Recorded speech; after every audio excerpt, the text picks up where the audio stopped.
Oke, selamat datang di pembahasan mendalam kita.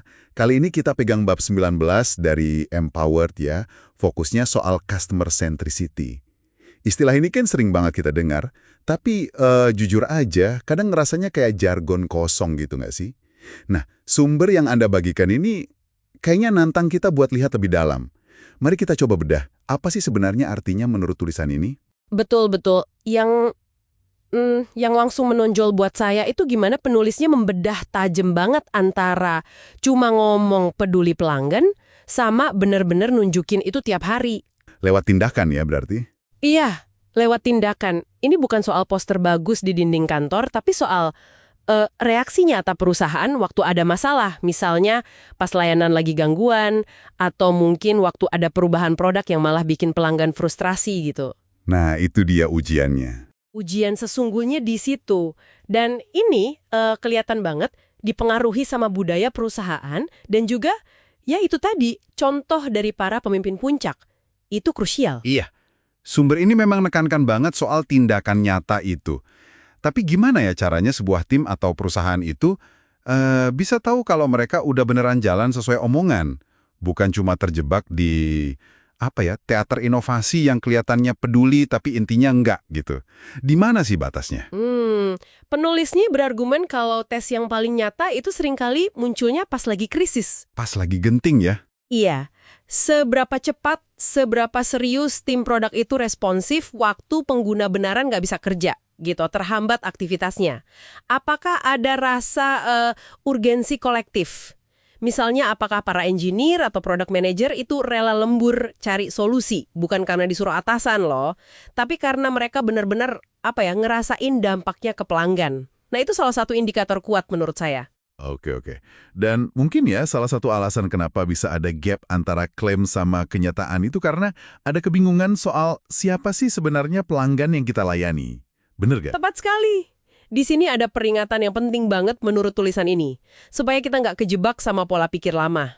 Pola pikir lama gimana tuh? Iya, di mana tim teknologi itu ngerasa tugasnya cuma melayani bisnis, gitu.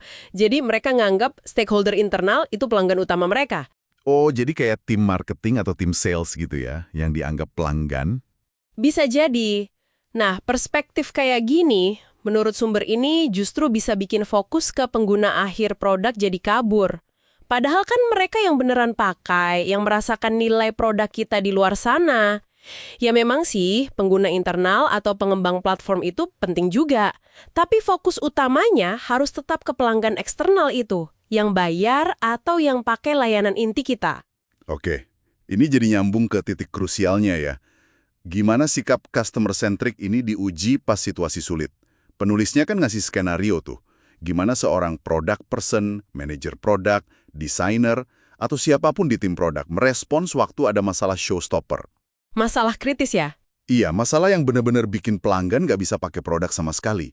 Apakah responsnya itu nunjukin rasa urgensi, tapi bukan panik ya, dan kepemimpinan aktif buat cari solusi? Nah, kalau kita tarik ke gambaran yang lebih besar, di perusahaan yang emang beneran ngutamain pelanggan, para pemimpinnya itu biasanya proaktif. Mereka cenderung turun tangan, nawarin bantuan pas krisis kayak gitu. Bukan malah micromanage atau nyari kambing hitam. Oke, jadi mereka ngasih contoh langsung ya? Iya, sikap kayak gitu ngirim pesan yang kuat banget ke seluruh organisasi. Pelanggan itu prioritas nomor 1 di sini. Tapi, nah ini ada konsekuensinya juga loh terkait pemberdayaan tim. Konsekuensi? Maksudnya gimana? Apa ada semacam ketegangan gitu antara memberdayakan tim sama melayani pelanggan?